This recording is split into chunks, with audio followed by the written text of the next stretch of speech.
Namaste. Jai Shri Ram. We take a pause from the magnificent performances to reflect on the history and the significance of the traditional Indian, the Bharatiya dance forms. Central to Hindu faith is the belief that the purpose of life is to attain moksha, or ultimate awareness and realization and unity with Bhagavan, God. There are four main ways to achieve this.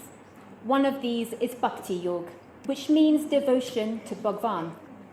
Despite the wide variety of traditional Bharatiya dance forms that you are seeing, they all share the same philosophy of being sacred expressions of one's faith. The origins of traditional Bharatiya dance are eternal, just as all of Hinduism's Vedic knowledge.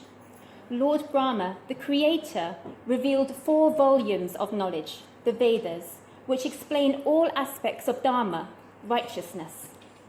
When mankind was beginning to experience a decline in that righteousness, Indra made a request to Lord Brahma to create an extension of the Vedas, a sort of audio-visual aid to make it easier for mankind to understand how to live with more righteousness. Lord Brahma combined different aspects from the 4 Vedas to reveal the Natya Shastra.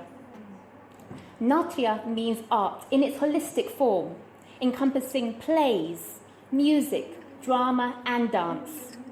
We can think of the Natya Shastra as a guide for actors, playwrights, producers, and dancers, but importantly, and I must emphasize again, the purpose is in how to use these art forms as an expression of devotion to Bhagavan.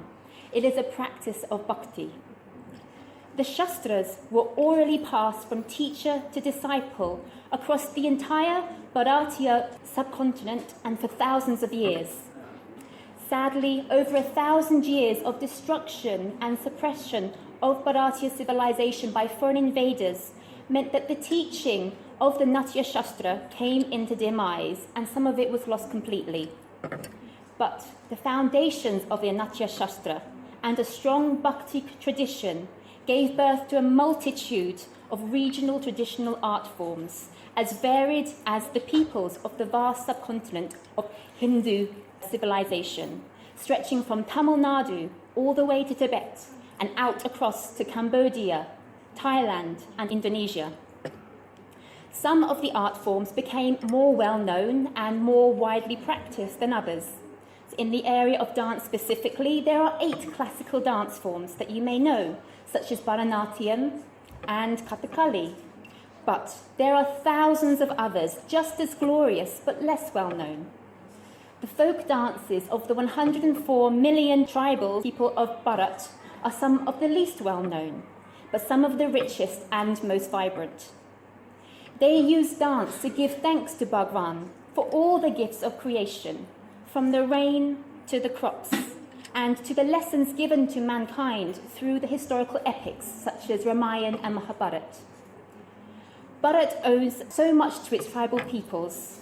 They are some of the strongest adherents and protectors of true Bharatiya civilization.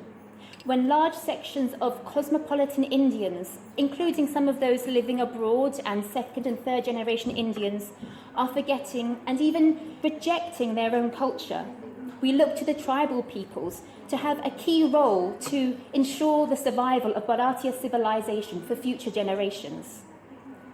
Bollywood is an obvious case in point. Its objective is purely entertainment, and therefore precisely to gratify one's desires, one's senses, the very thing that the Natya Shastra emerged to oppose.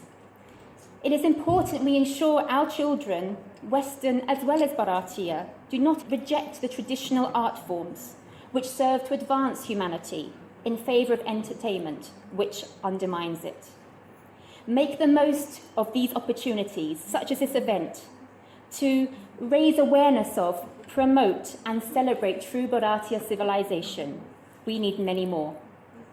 It is fantastic that Ragaji and her dedicated and very talented dancers are showcasing the tribal dances for the world to see and appreciate.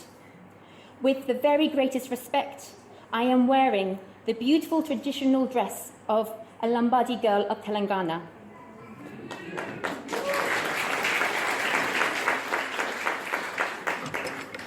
I'm sure you'll all agree we all look fantastic in our traditional dress. Bahut dhanyavad, Jai Shri Ram.